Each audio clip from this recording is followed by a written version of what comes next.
Good morning, sir.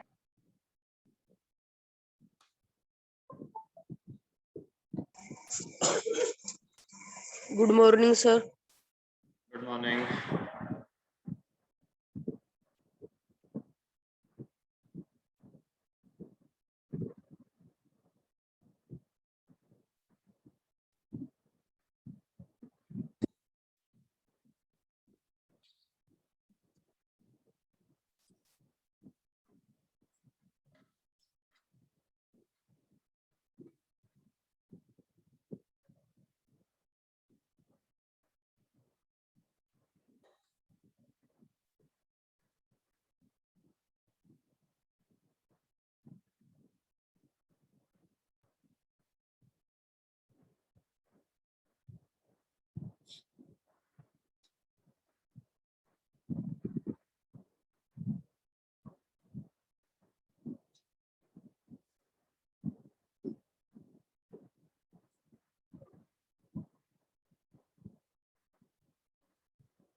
Good morning, sir.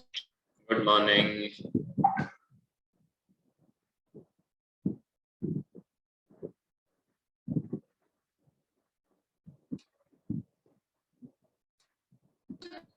Sir आपने मेरे 2 question गलत आंसर गलत बताए थे, क्या मिस्टेक है उनमें? ज्यादा मिस्टेक्स थी। अब मुझे ये याद नहीं है क्या मिस्टेक्स हैं, देखना पड़ेगा दोबारा से।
चलो, किसी को कोई डाउट है जो क्वेश्चन हमने कल किए थे? No, sir. सर जो मेरा गलत था ना क्वेश्चन नंबर 10th में, वो एक्सप्लेन कर दो एक बार दोबारा। कौन सा क्वेश्चन गलत था आपका? सर 10th का सेकंड पार्ट। ये what kind of an image does language emerald sea move, यही? Yes sir. मैंने आंसर भी मेंशन किया हुआ है। देखो, आपका एक्सप्रेशन में काफी कमी रहती है। और एक एक चीज याद है मुझे कि whatever examples I use to explain it to you, you don't need to necessarily write them in the answers. तो अगर मैंने यूं बताया है कि सुनामी नहीं आ रही है वहां पर, तो वो थोड़ा सा एग्जैजरेट करके मैंने समझाने के लिए किया था। वही एज इट इज चीज नहीं लिखोगे, आपको आंसर लिखना है इस क्वेश्चन का।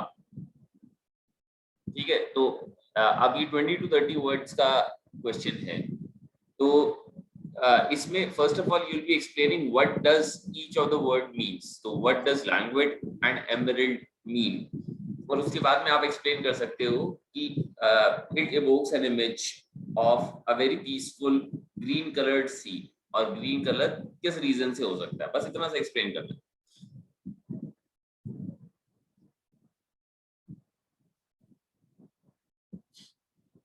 सर जिस पे मैंने अंडरलाइन किया है उसका मतलब क्या होता है? देखो, जो ग्रीन कलर आता है सीज का, तो अब वाटर का कलर तो ग्रीन नहीं होता है ना, तो ये मैंने प्रोबेबल रीजन डाल दिया कि probably the green colour is due to algal growth. Algae होता है ना सर? Yes sir. तो अगर वो बहुत ज्यादा उसमें भी देखा होगा ना, झोड़ वगैरह में अगर एल्गे ज्यादा आ जाता है तो पूरा पानी ग्रीन दिखाई देता है, तो उसकी वजह से हो सकता है। बाकी अगर कोई ऑर्गेनिजम्स हैं ओशियन में which are green in colour, तो उसकी वजह से हो सकता है। तो वो लिख दिया मैंने बस कि probably it may be because of algal growth in the ocean, बस। Okay sir. ठीक है, it is not very necessary कि ये लिखो, लेकिन थोड़ा सा यूनिक बना देगा, थोड़ा सा आंसर थोड़ा सा अलग बना देगा बाकियों से।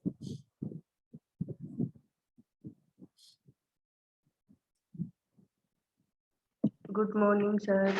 Good morning.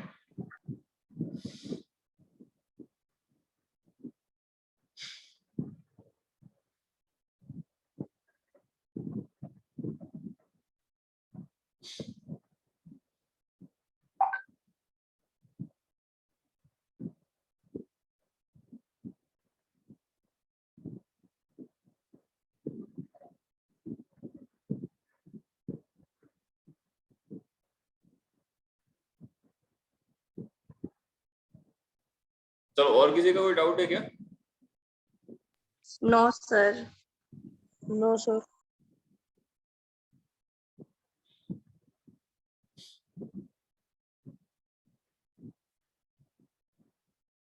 ठीक है, फिर क्वेश्चन 11 से शुरू करना है हमें। We'll just read the question first. How would you characterize the speaker in the poem Amanda? List any two qualities supporting the reason of your choice with evidence from the poem.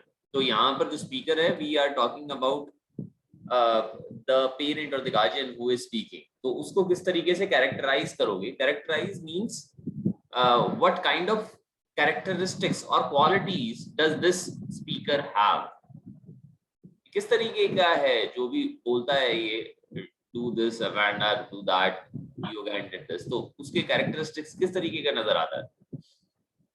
Sir वो ज्यादा anger वाला है। ठीक है, angry है, sir strict ज्यादा है। Strict है, और सर ज्यादा डिमांड करता है कि ऐसे करना चाहिए, ऐसे नहीं करना चाहिए। सर अंदर केयरिंग पढ़ है। लिया क्या? डिमांडिंग बहुत है कि जो मैंने कहा वो क्यों नहीं हुआ है, that is why I have written demanding. तो ये कुछ कैरेक्टरिस्टिक्स हमें नजर आते हैं, और अब ये इन कैरेक्टरिस्टिक्स को हम लिख सकते हैं कि वो according to me this person has, the speaker of the poem is angry, नहीं लिखेंगे सीधा, एंग्री एक एक्सप्रेशन है, और कैरेक्टरिस्टिक्स हो जाएगा शॉर्ट टेम्पर्ड।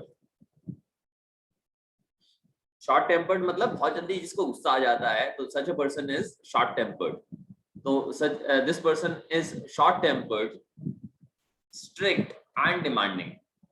तो शॉर्ट टेम्पर्ड मैंने यहाँ पर नहीं लिखा है, आंसर में ऐड कर लेना ये।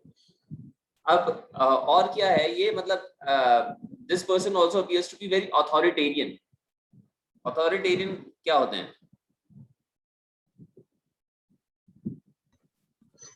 कौन होता है authoritarian?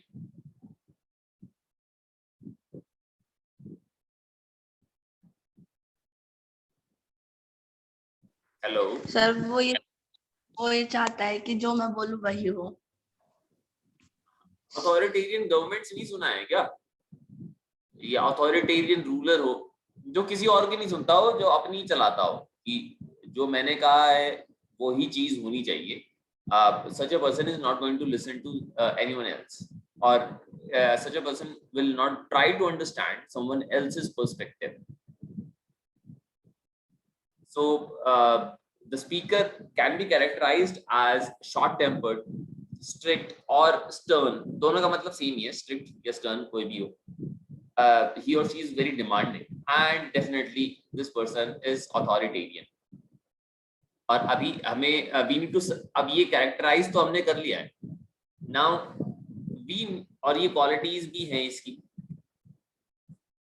and now we need to support this with reason of your choice. Why do you think that you chose these characteristics or qualities.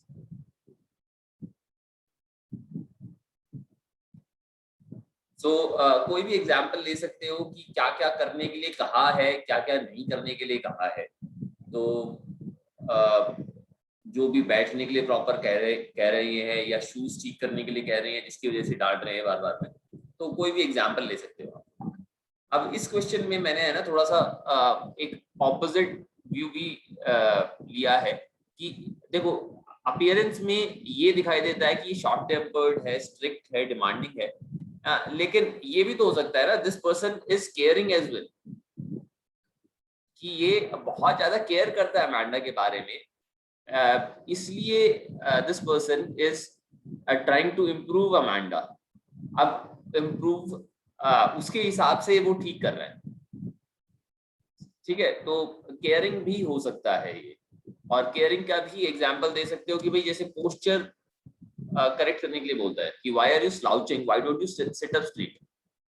Acne के बारे में बोल रहा है कि भाई अभी तो तुम चॉकलेट खा रहे हो, but after eating chocolate you are then going to cry about your acne, कि मेरे एक्ने इतना ज्यादा हो गया। तो पहले से ही वो मना कर रहा है कि चॉकलेट इतनी मत खाओ। आए समझ में? Any doubts in this? Yes sir. Sir ये डिमांडिंग कैसे है? डिमांडिंग मतलब बहुत ज्यादा एक्सपेक्टेशन किसी की हो ना, बहुत ज्यादा एक्सपेक्ट करता हो किसी से, तो उस ऐसे इंडिविजुअल को डिमांडिंग कहते हैं। कि अगर मैं आपसे यूं चाहता हूं कि आप मेरे लिए ये चीज करो, कुछ करके रखो।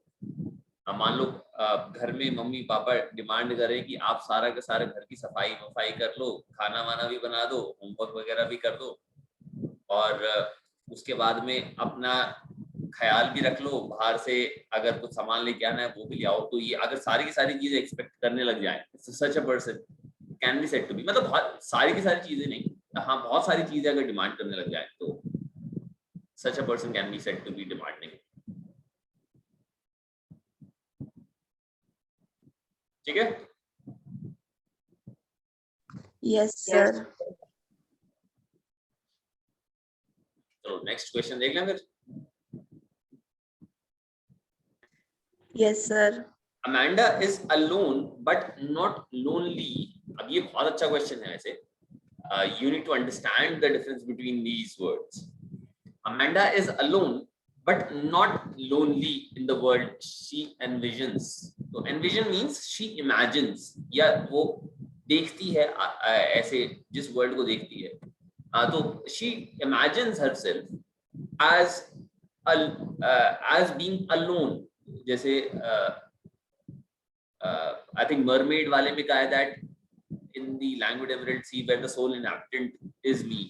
तो हर एक में टावर में बात करती है, she imagines herself to be Rapunzel, but she imagines that she is alone in that tower and she would not let her hair down so that she gets disturbed later. तो हर एक में she wants to be alone. अब alone और lonely में difference है। देखो alone अगर कोई है तो that is by choice. Lonely मतलब he or she wants to be someone with someone else but is unable to be. तो एग्जांपल से समझाता हूं कि अगर आपको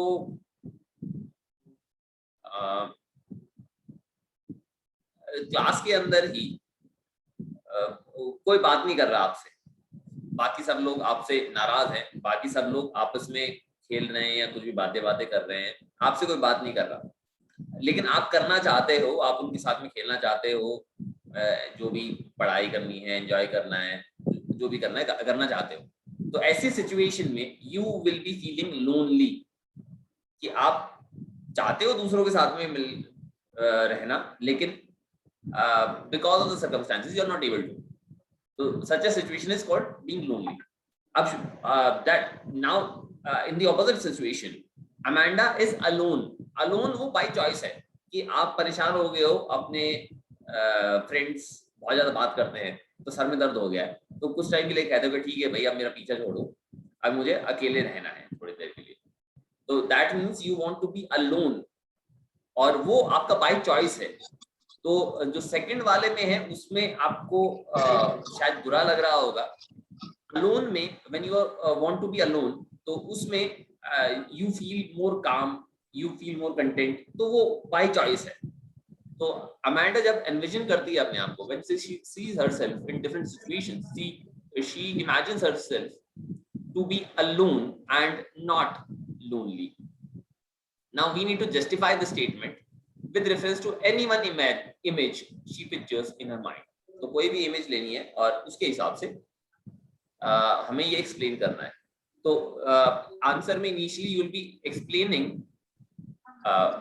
the meaning of this statement. Alone और लोनली में डिफरेंस आप एक्सप्लेन करोगे, और उसके बाद में कोई भी एग्जांपल ले लो, मरमेड वाला ले लो, ऑर्फन वाला ले लो, या which was the third one, जो टावर वाला है, रपंजल वाला है, वो कोई सा भी ले सकते हो, और उसको एक्सप्लेन करना है बस कि she is not being alone there, she is not being lonely there, she wants to be alone, she wants to be left alone because she has been troubled by the constant nagging by her parent.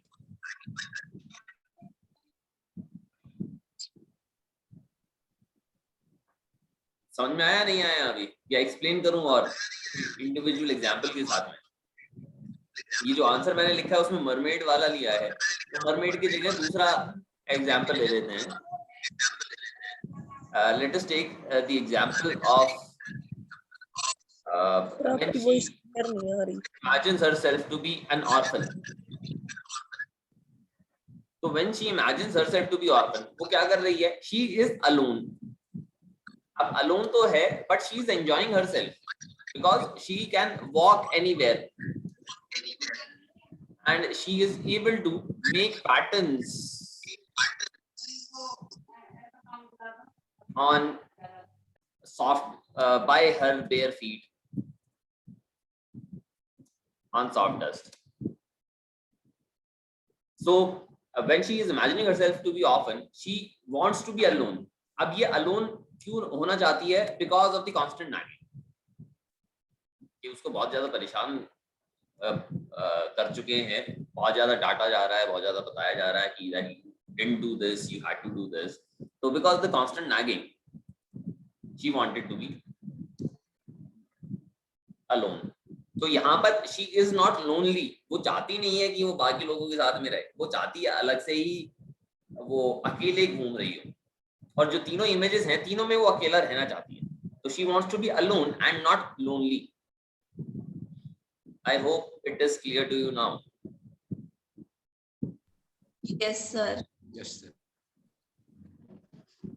एक बार Yes, answer लिख sir. के देख लेना, compare कर लेना with the sample answers that I've mentioned here.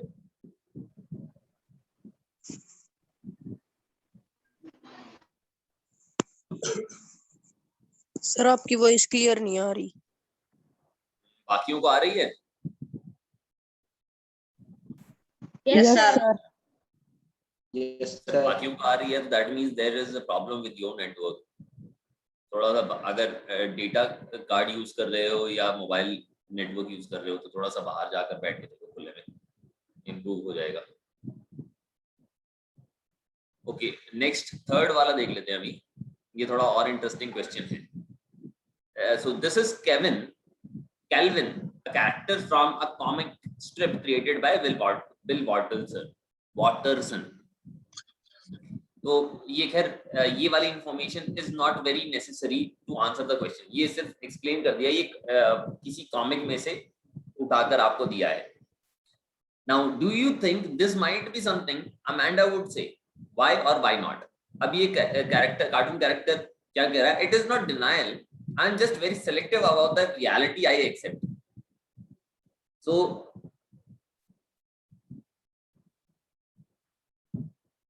अब क्या Amanda ऐसा कुछ कह रही होती कि नहीं कह रही होती, ये हमें देखना है। अब पहले let us try to understand what this character is trying to say. So he is saying it is not denial and I am just very selective about the reality I accept. अभी Amanda के context में हम देखते हैं, तो Amanda क्या कर रही है? Denial.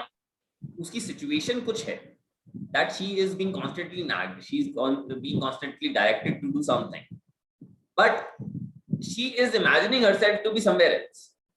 तो वो अपने आप को इमेजिन कुछ और कर रही है. She is imagining herself to be free and she is doing whatever she feels like. लेकिन उसकी रियलिटी अलग है. तो this shows that she is in a mode of denial. Denial का मतलब होता है when you don't accept something.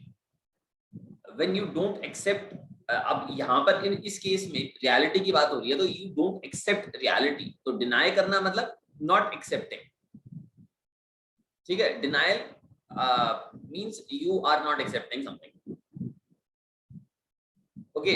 So Amanda क्या ऐसा कहती है कि इट इज नॉट डिनायल. तो वो इमेजिन जो कर रही है ना, कि imagining herself to be somewhere, so she is not denying, she is not in denial of the reality. जो रियलिटी है जिसमें उसको डाटा वाटा जा रहा है, तो she is not, it is not that she is not accepting that reality और she is not accepting reality as a whole. She is just very selective about the reality she accepts. तो जो reality है उसमें से कुछ चीजें वो accept कर रही है और कुछ चीजें एक्सेप्ट नहीं कर रही है. तो she is accepting the reality which makes her comfortable and she is not accepting the reality which is not making her comfortable. तो जो डाटा वाटा जा रहा है, तो she is not accepting that reality. She is just selective about the reality. कि जो वो imagine कर रही है reality, उसको वो accept कर रही है. जो actual में reality है, उसको accept नहीं कर रही है. Question समझ में आया पहले?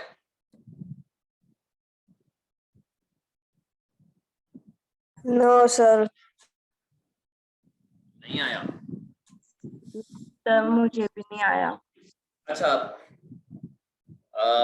इमेजिन करो अभी कि घर में, स्कूल का ले लेते हैं, स्कूल का ज्यादा एग्जाम्पल आसान रहेगा. आपको 5 सब्जेक्ट जिसे पढ़ाई कर रहे हो, so out of those 5 subjects you score very good in 2 subjects. तो 2 सब्जेक्ट्स में आपके 90+ मार्क्स हैं और बाकी 3 सब्जेक्ट्स में आप बेयरली पास हो रहे हो. तो आप क्या सोच रहे हो अपने आप में कि यू आर वेरी इंटेलिजेंट, कि आई नो एवरीथिंग. तो you consider that because I am getting more than 90% marks. तो आपके हिसाब से आप 90% से ज्यादा मार्क्स स्कोर कर रहे हो. That is why you are a super intelligent kid. लेकिन आप कौन सा एक पार्ट देख रहे हो? You are just looking at the part in which you are getting 90%. तो 2 सब्जेक्ट्स के मार्क्स दे रहे हो, जो बाकी 3 सब्जेक्ट्स के हैं जिसमें मुश्किल से पास हो रहे हो, you are not looking at that. तो इसमें क्या हो रहे हो कि अब रियलिटी तो सारा है ना, 5 सब्जेक्ट आप पढ़ रहे हो, 5 में मार्क्स आए हैं, लेकिन you are being selective कि आप एक पार्ट को एक्सेप्ट कर रहे हो कि जिसमें अच्छे मार्क्स आए हैं, you are accepting that. जिसमें अच्छे मार्क्स नहीं आ रहे हैं उसको एक्सेप्ट नहीं कर रहे हो. So उसके लिए in that case you are in a mode of denial about those 3 subjects in which you are not scoring good, and you are accepting only those in which you are scoring very good marks. तो क्या Amanda ऐसे कहती, या क्या ऐसी situation में अगर आप हो तो आप क्या आप ऐसा कहते हैं कि it is not denial, कि I am not denying reality that I am not getting good marks. I'm just being selective about my reality, which I am accepting. So I am accepting only the reality in which I am getting more than 90% marks, and not the other reality in which I am not.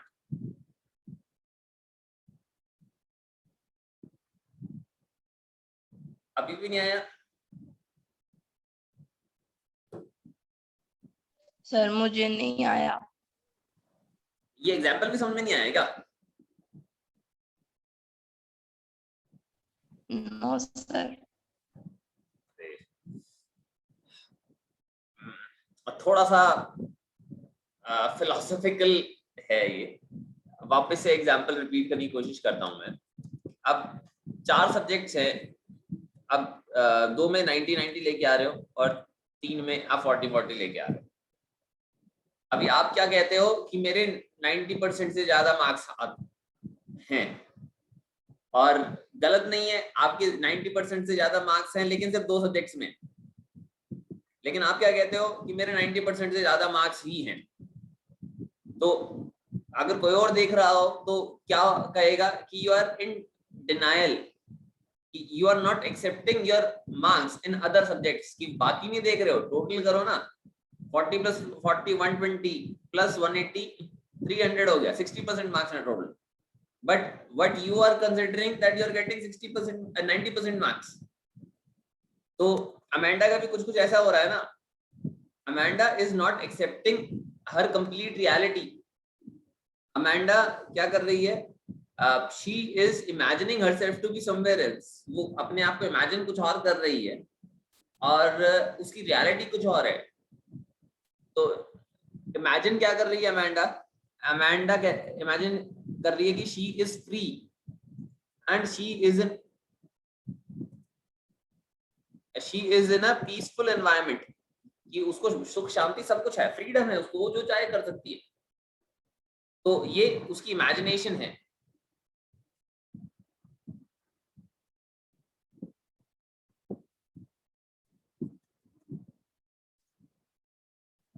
लेकिन उसकी reality क्या है, that she has been nagged, she has been constantly scolded। तो जैसे आप वाला था ये 90%, आप इमेजिन क्या कर रहे हो, या आप तो इसमें, या अमेंडा का ही पहले मैं एक्सप्लेन करता हूँ। अब यूं तो नहीं होगा कि अमेंडा को सारा टाइम नैगिंग की जाती होगी, सारा टाइम सिर्फ डांटा ही जाता होगा, उसको फ्रीडम भी कुछ दी होगी कुछ चीजें करने के लिए। तो she is just focusing on that part of her reality in which she is getting freedom. जो वो चाहे वो कर सकती है, उसकी भी फ्रीडम होगी, लेकिन वो सिर्फ उसी को एक्सेप्ट कर रही है और उसी को इमेजिन कर रही है, और वो उस रियलिटी को ध्यान नहीं दे रही है जिसमें उसको डांटा जा रहा है या रिस्ट्रिक्शंस लगाई जा रही हैं, उस रियलिटी के ऊपर ध्यान नहीं दे रही। तो एक तरीके से देखा जाए तो कहा जा सकता है that she is in denial. कोई दूसरा बंदा देखेगा तो वो कहेगा कि you are denying reality, you are not accepting the reality, you are not accepting your own reality, वो ऐसा कह सकता है। However, if we look at if we say this to Amanda, तो अगर ये कार्टून वाला अगर कह रही होती, मतलब कार्टून की जगह अमेंडा होती और अमेंडा ऐसे कह रही थी कि इट इज नॉट डिनाइल, कि मैं अपनी रियलिटी, ऐसा नहीं है कि I am not accepting my reality, I am accepting but only selectively, I am accepting only a part of my reality. That means I am accepting only that part in which I am free, and I am not accepting that part in which I am being scolded or being restricted.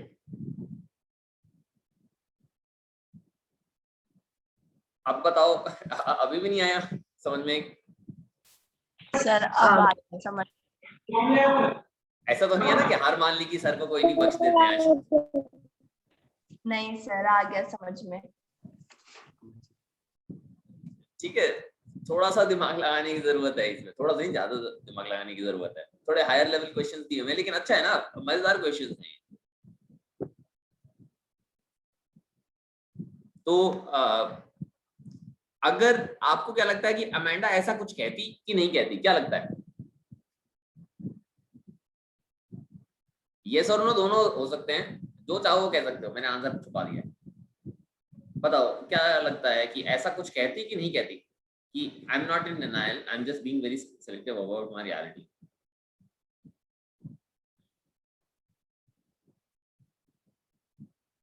Sir Amanda नहीं कहती ऐसा। क्यों नहीं कहती? क्योंकि वो हर time अपनी imagination में खोई रहती थी। तो उसके लिए रियलिटी क्या थी? कि उसके पास फ्रीडम है। लेकिन वो तो उसकी इमेजिनेशन है ना।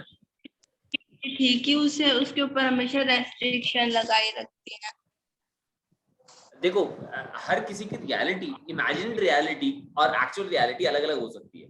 तो ये थोड़ा सा हायर लेवल साइकोलॉजिकल कॉन्सेप्ट हम डिस्कस कर रहे हैं कि इस तरीके से देख लो, जैसे हम दुनिया की बात करते हैं ना, तो हर किसी की दुनिया अलग होती है। कंसिडर वर्ल्ड, अब किसी के लिए वर्ल्ड क्या होगा, उसकी फैमिली होगी, किसी के लिए वर्ल्ड उसके फ्रेंड्स होंगे, किसी के लिए वर्ल्ड इंडिया है या हरियाणा जो भी है, या किसी के लिए वर्ल्ड एक्चुअल वर्ल्ड है। तो हर एक के लिए जो कॉन्सेप्ट है वर्ल्ड का दैट इज डिफरेंट। तो world is not the same for everyone. तो हर एक की दुनिया अलग है।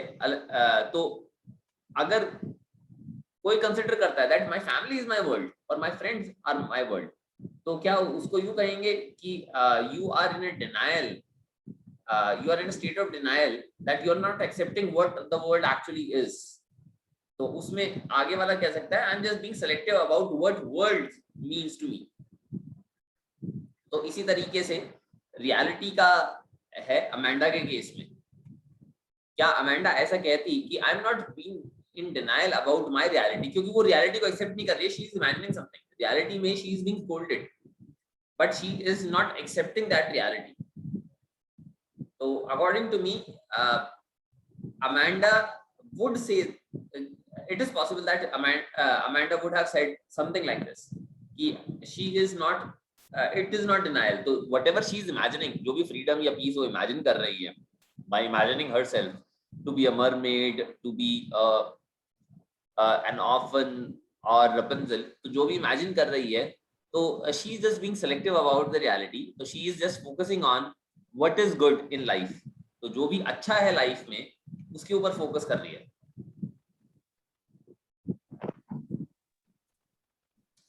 on the good part and ignoring the good part कौन सा है उसके लिए, जो भी उसका पीस एंड फ्रीडम उसको मिल सकता है चाहे वो इमेजिनरी क्यों ना हो। तो she is focusing on that part and she is trying to ignore on whatever restrictions or whatever scolding that she has been subjected to। तो यही explanation लिखना है। अभी बताओ समझ में आया नहीं आया, आंसर क्या लिखोगे? सर अगर वो नहीं चाहती तो क्या होता है इसका? अगर नहीं, अगर ऐसे कहती तो हम यूं लिख सकते हैं कि Amanda would not have said this because she is living in an imaginary world। तो वो रियलिटी की तो बात ही नहीं कर रही है because her reality is so tough that she has been subjected to such kind of restrictions and scoldings that she is living in her imagined world। तो her imagined world is absolutely separate from her reality। तो उसके imagined world और reality बिल्कुल अलग है। तो she is not being selective about reality, she is absolutely denying reality that as it exists। तो वो accept कर रही है कि reality जो उसकी reality है that does not exist and she is living in an imagined world। तो इसलिए ये चीज नहीं कह रही होती। she is not being selective, she is just imagining herself to be somewhere else। clear है? Yes, yes sir।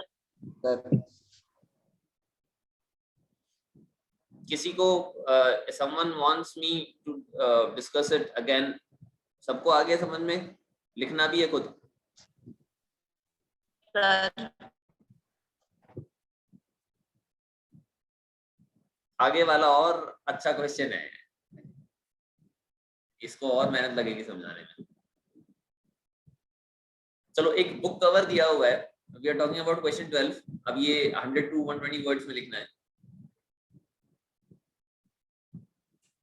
अब इमेजिन करो अमेंडा बड़ी हो गई है, ठीक है, and we have an author Jason Kotecki. तो ये जो ऑथर है इन्होंने ये वाली बुक लिखी है, दिस वन। तो अब ये ऑथर अगर अमेंडा को इंटरव्यू करते हैं और अमेंडा को कहते हैं कि please help me right this book, तो उनकी बुक का नाम क्या है? 8 escape adulthood, 8 secrets from childhood for the stressed out grown up. अब जब ऐसा क्वेश्चन आता है ना तो इस इमेज को ध्यान से पढ़ो। अब इस इमेज में हेडिंग क्या है? Escape adulthood. एस्केप चाइल्डहुड नहीं है, एस्केप एडल्टहुड। अब देखो जब बड़े हो जाते हो ना तो हमें लगता है कि चाइल्डहुड है ना बहुत स्ट्रेसफुल है, लेकिन बड़े होने के बाद पता चलता है कि स्ट्रेस तो दूसरे और होते हैं, चाइल्डहुड वाले स्ट्रेस तो मैनेजेबल होते हैं। ठीक है, तो एडल्टहुड इज स्ट्रेसफुल कि आपका मान लो जॉब का स्ट्रेस है, कुछ आप काम करते हो उसका स्ट्रेस है, फैमिली का स्ट्रेस है, कुछ ना कुछ कहीं ना कहीं से गवर्नमेंट स्ट्रेस देती है, और कुछ नहीं हुआ तो कोरोना आ गया तो कोरोना स्ट्रेस दे रहा है। कोरोना में जॉब, कोरोना से पहले जॉब तो चल रही थी, अब जॉब भी नहीं है, तो बहुत सारे स्ट्रेस हो जाते हैं। तो अब उस स्ट्रेस को किस तरीके से रिलीव करें, तो उसके बारे में ये बुक लिखी है इस ऑथर ने।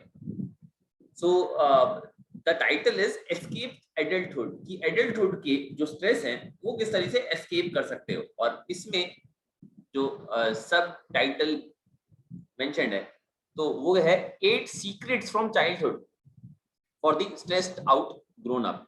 तो अब in this book the author wants to discuss about secrets from childhood, कि चाइल्डहुड में ऐसा क्या किया, में से ऐसा क्या सीख सकते हो जिससे कि you are going to not be stressed.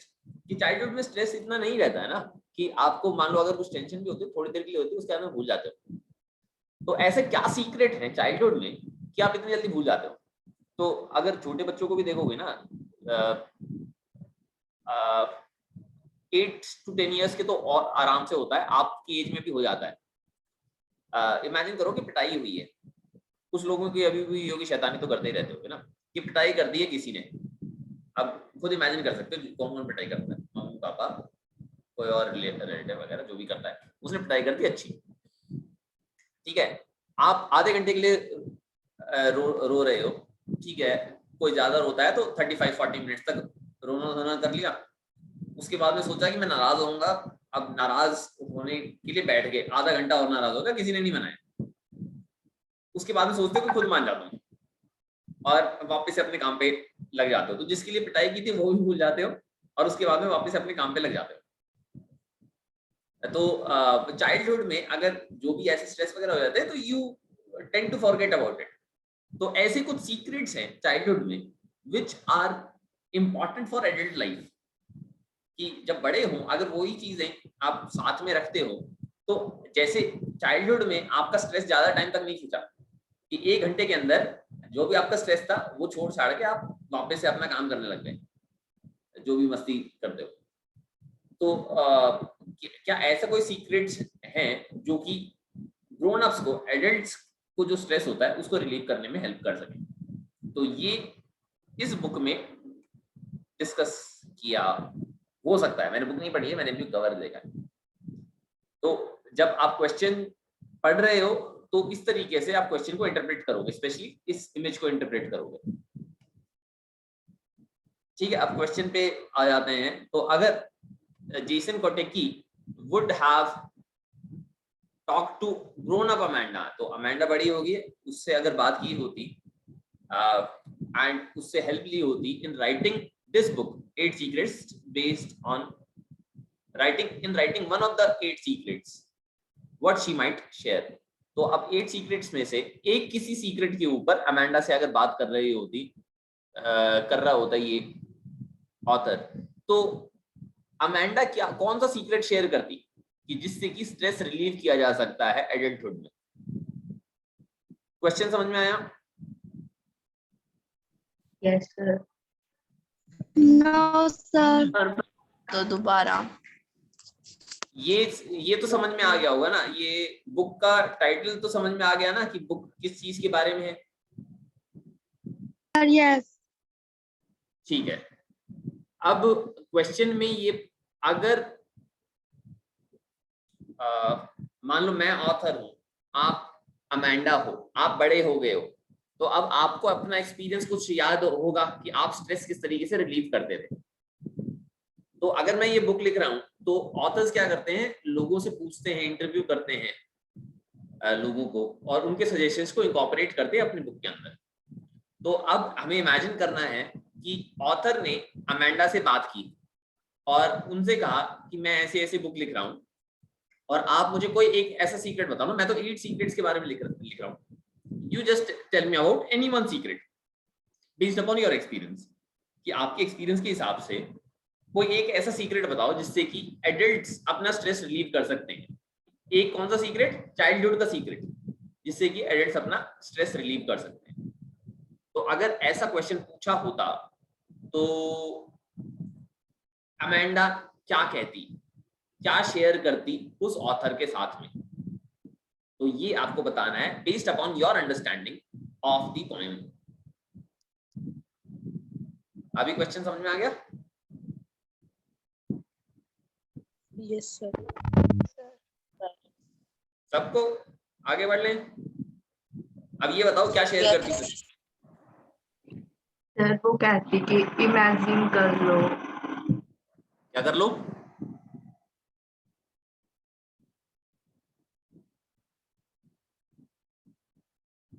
Imagine. ठीक है, अगर आप किसी स्ट्रेसफुल सिचुएशन में हो तो अगर स्ट्रेस है तो imagine a situation in which you feel relieved. ऐसा कुछ इमेजिन करो जिसमें आप रिलैक्स्ड रहते हो. तो बचपन में लोग बच्चे ऐसे ही करते हैं कि they imagine themselves to be in an imaginary situation where they are not stressed. उसको यूज करके आप एक्सप्लेन कर सकते हो. और क्या कर सकते हैं?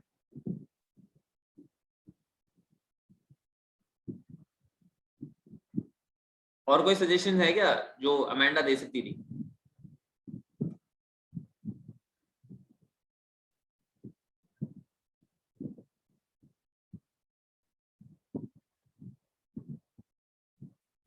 देखो अमेंडा एक और चीज नहीं कह सकती है क्या कि अगर एडल्ट्स अपना स्ट्रेस बच्चों के ऊपर ना रिलीव करें और कुछ और अगर तरीका अपनाएं तो बच्चों का चाइल्डहुड में जो स्ट्रेस है वो भी रिलीव हो जाएगा. तो she would have also talked about not just the adulthood stress but also the childhood stress. कि एडल्ट्स के जो स्ट्रेस होता है उसकी वजह से चिल्ड्रन को भी स्ट्रेस दे देते हैं. तो बच्चे तो अपने आप को इमेजिन कर लेते हैं किसी और सिचुएशन में और उससे स्ट्रेस रिलीव कर लेते हैं. तो अगर एडल्ट्स भी अपने आप का अपना चाइल्डहुड अगर रिकॉल कर पाए और वो स्ट्रेस पास ऑन ना करें तो that is going to be better for both the children as well as the adults.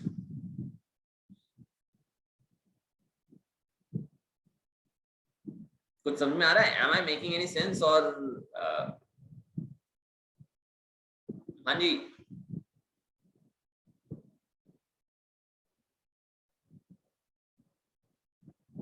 Hello. Yes sir.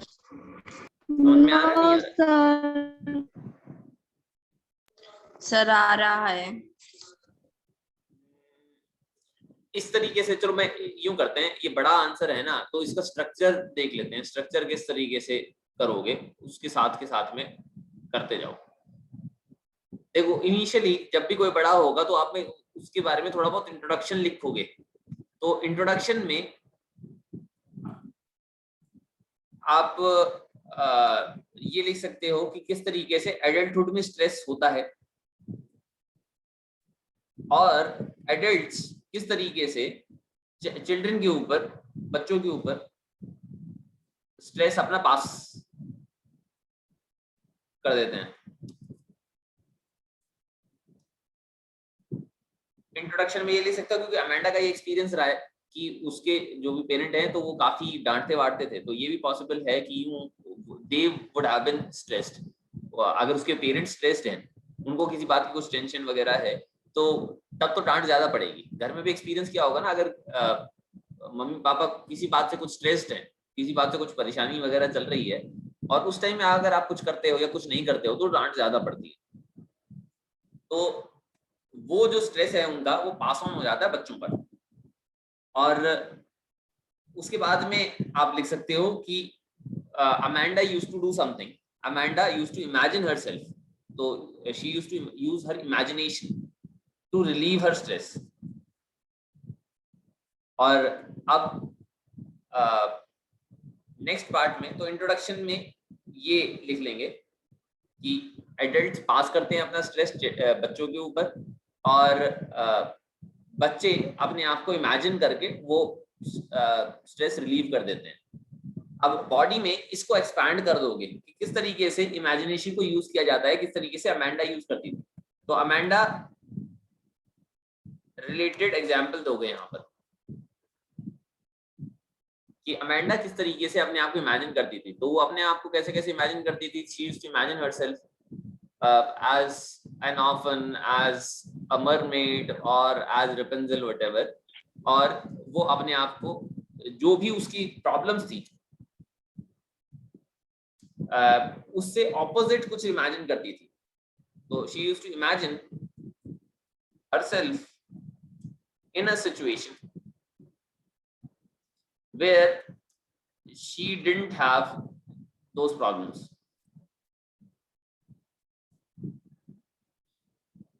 तो इससे उसको रिलीफ मिलता था। तो एडल्ट्स भी इसी तरीके से कर सकते हैं। तो एडल्ट भी अपने आप को अगर इमेजिन करेंगे किसी और सिचुएशन में, किसी अच्छी सिचुएशन में, तो ये स्ट्रेस कम हो जाएगा। एक अमेंडा सजेस्ट क्या कर सकती है और कि अगर एडल्ट्स ये स्ट्रेस पास ही ना करें, if adults don't pass on the stress to children, तो अगर चाइल्डहुड में स्ट्रेस अगर कम है तो जब वो बच्चे बड़े होंगे तो वो अपना स्ट्रेस और पास नहीं कर पाएंगे, नहीं करेंगे। तो they would be more understanding towards children, और इसकी वजह से एडल्टहुड में भी स्ट्रेस कम होगा। समझ रहे हो? सर किस में स्ट्रेस कम होगा? देखो, अगर आप लोगों को के ऊपर ज्यादा स्ट्रेस नहीं दिया जाता है, you are going to be more relaxed. अगर बड़े क्या करते हैं, they are an example for you. अगर आप अपना स्ट्रेस पास नहीं करते हो बच्चों पर, आप अपना स्ट्रेस मैनेज करना सीख लेते हो कि किस तरीके से उस स्ट्रेस को रिलीव कर सकते हैं हम और तरीकों से। मानो मेडिटेशन कर लिया या कुछ और कर लिया। हम बच्चों के ऊपर स्ट्रेस पास ऑन नहीं करेंगे। तो बच्चा आपको देख रहा है और ऑब्जर्व कर रहा है। तो when that child is going to grow up, he और she is going to do the same thing, क्योंकि उसने जो सीखा है वो वही चीज कर रहा होगा। ये चीज देखी होगी ना, अगर किसी के पापा बहुत ज्यादा डांटते हैं, दादाजी बहुत ज्यादा गुस्सा करते हैं, तो पापा भी बहुत ज्यादा गुस्सा करते होंगे। और अभी जो आप हो, आपका भाई या बहन जो भी है, तो वो भी बहुत ज्यादा गुस्सा करते होंगे। क्यों? आप बड़ों से सीख रहे हो, बड़ों को ऑब्जर्व करते हो, अनकॉन्शियसली ऑब्जर्व करते हो और उनकी तरह से रिएक्ट कर रहे हो। तो अगर बड़े अपना स्ट्रेस मैनेज कर लेते हैं और वो बच्चों पर पास ऑन नहीं करते, तो अगर बच्चों को नहीं डांटोगे तो बच्चा नहीं डांट रहा होगा ना आगे बच्चों को। तो अगर वो मैनेज करना सीख लेते हैं, अपना एंगर है, अपना स्ट्रेस है, वो मैनेज करना सीख लेते हैं, तो that is not going to be passed on, और ये ऑटोमेटिकली प्रॉब्लम फिक्स हो जाएगी।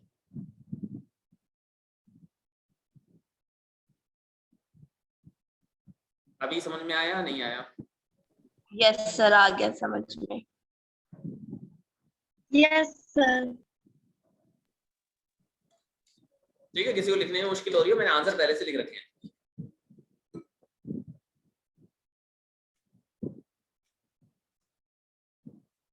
नेक्स्ट क्वेश्चन क्या है? Read the quote given below carefully based on your understanding of the poem. Explain how and why this quote can be applied to the poem. Okay, all grown-ups were once children, but only a few of them remember it. तो इस coat का मतलब है, अभी ये question discuss कर रहा हूं मैं, इसका आंसर हम कल डिस्कस करेंगे। all grown-ups were once children, तो जितने भी बड़े थे वो कभी ना कभी तो बच्चे थे ना, सीधा बड़ा तो कोई नहीं होता है। हाँ, लेकिन बहुत कम याद रखते हैं वो चीज। A very few of them are able to remember their childhood days. तो खुद चाहे कितने शैतान हो, कितनी बदमाशियां किए हो, आज के टाइम में बच्चों को बहुत डांटते हैं कि तुमने ऐसा क्यों किया। तो एक एग्जांपल ले लेते हैं।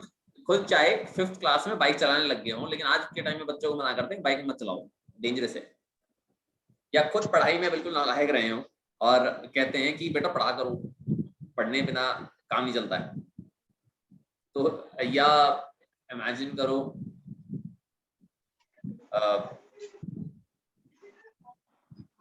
आप खुद खाना मतलब खुद चॉकलेट्स बहुत ज्यादा खाते हो या मिठाई मिठाई खूब खाते हो और बच्चों को कहते हैं कि मिठाई खाओगे तो दांत खराब हो जाएंगे।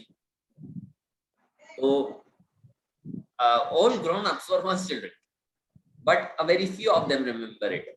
Very few of them remember how it felt like when they were children. तो अब इस कोड को एक्सप्लेन करना है based upon your understanding of the poem. ठीक है, इसका आंसर हम कल डिस्कस कर लेंगे। अभी के लिए जो होमवर्क है, जो क्वेश्चंस हमने डिस्कस किए हैं, 3 या 4 क्वेश्चंस किए हैं, तो you have to write those answers in your notebooks. Question 11 के 3 हो गए और 12th का फर्स्ट पार्ट हो गया, ये नोटबुक में करना है। हो जाएगा, 2 क्वेश्चन रह जाएंगे। Sir Yes, sir. ठीक है, अभी के लिए फिर मैं डिस्कनेक्ट कर रहा हूँ क्लास। अगर कोई डाउट हो मुझे बता देना प्लीज।